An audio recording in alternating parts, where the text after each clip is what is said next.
Hey everybody, Jay Privman along with Marty McGee as we continue down the road towards the now September 5th Kentucky Derby. The Florida Derby, scheduled for Saturday at Gulfstream Park, is the next point-scoring race on the docket. Marty, let's take a look at some of the horses on the Derby Watch top 20 that are scheduled to run in this race, beginning with Tiz the Law, who his lone start this year was certainly an impressive one in the Holy Bull. Your thoughts on where he is right now in terms of this class of the 2020 Derby prospects? Well, we've got him ranked number 3 with more than, 5 months to go to the Kentucky Derby behind the Bob Baffert pair of Authentic and Nadal. We have Tiz the Law, the 6 to 1 third choice, and then another Baffert horse, Charlatan, the 4th choice at 10 to 1. So he's up there, Jay. His race in the Holy Bull, I went back and watched it again today, and I had forgotten how Manny Franco had kind of checked him about the 3/4 pole or so in that race. And, to his credit, he ran down the horse who further flattered him, Ate Indian, in his next start in the Fountain of Youth. So aside from the fact that he missed a little bit of training when blowing his shoe in the morning, apparently, for Barclay Tag, that was just the slightest of hiccup. By the time they run the Florida Derby, let alone the Kentucky Derby in 5 months, that will have been a distant memory. So from all indications is that his training has gone exceedingly well for Barclay Tag up at Palm Meadows, and he will be a deserving favorite in the 69th running of the Florida Derby on Saturday. Marty, you were referencing how Manny Franco wrangled Tiz the Law back in that race and got him to the outside. And not only in that race, but I thought also in the Kentucky Jockey Club, there's a little bit about Tiz the Law that makes me wonder if he's not the most comfortable being down inside. They seemed really intent on wanting to get him outside last time. I think the good news for him is if that is something that he needs to overcome, he's now going to have a lot more time to work on that with the postponement of the Derby by 4 months. But certainly right now, he is one of the elite contenders for the Kentucky Derby. You mentioned that Ate Indian ran second to him last time out in the Holy Bull. He came back from that race and won the Fountain of Youth. And Marty, this was a case where with that short run to the first turn, Florentino had to gun him to the lead. And I thought this was really an impressive performance by this horse because he had to be used, and yet he still finished off the race really well. What were your thoughts on his performance that day?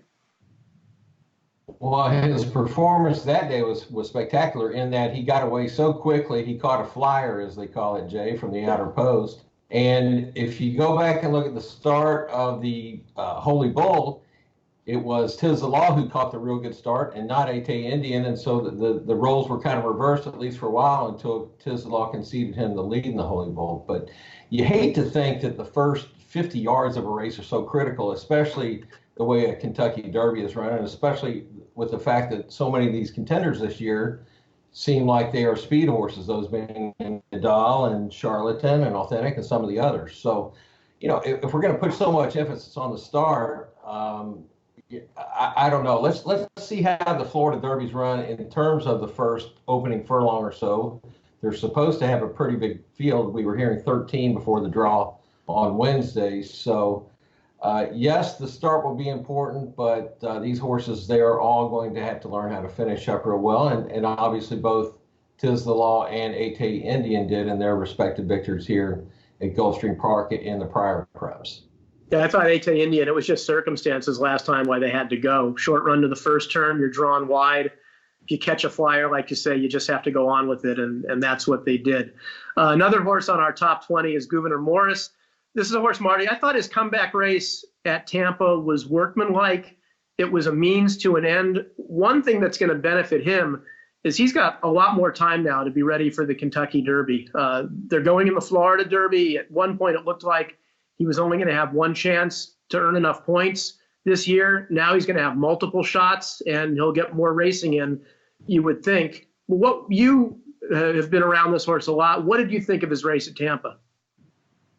I thought it was good. It was rather paceless and untitled. The Cassie horse who led him most of the way pretty much had it on his own. The call by Richard Grunder that it looked like Gouverneur Morris wasn't getting to him. Well, that was on the turn when Untitled still had some gas. But when it came time to get him, he did reel him in. Johnny Velasquez might have had to ask him a little more than they would have preferred, but nonetheless, he did come out of it okay. His works in the interim have been okay. I know that he was outworked by Palm Springs one morning at Palm Beach Downs for Todd Pletcher.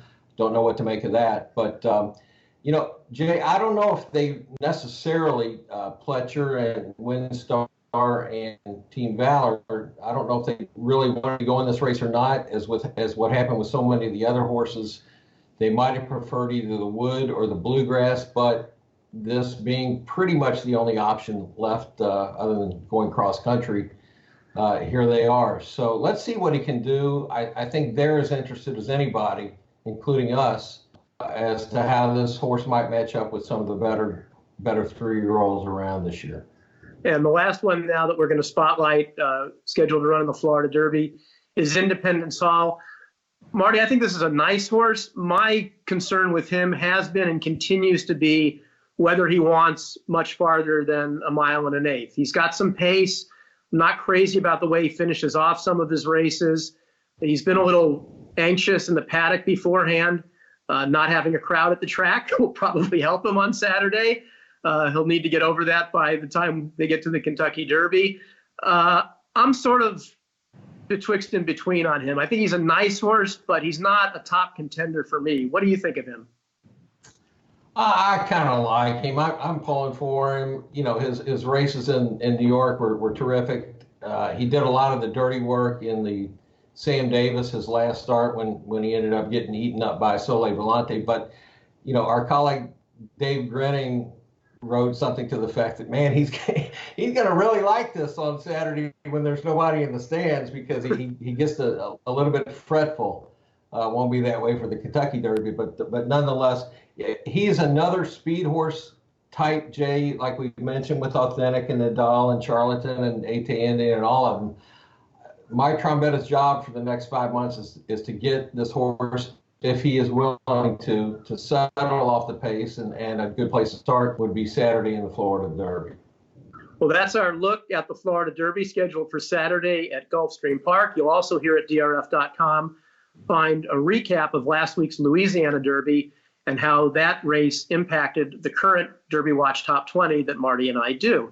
Stay tuned here at DRF.com. You'll find updates around the clock on all the goings-ons in racing, and there are plenty in this unsettled times. For Marty McGee, I'm Jay Privman. Thanks for watching.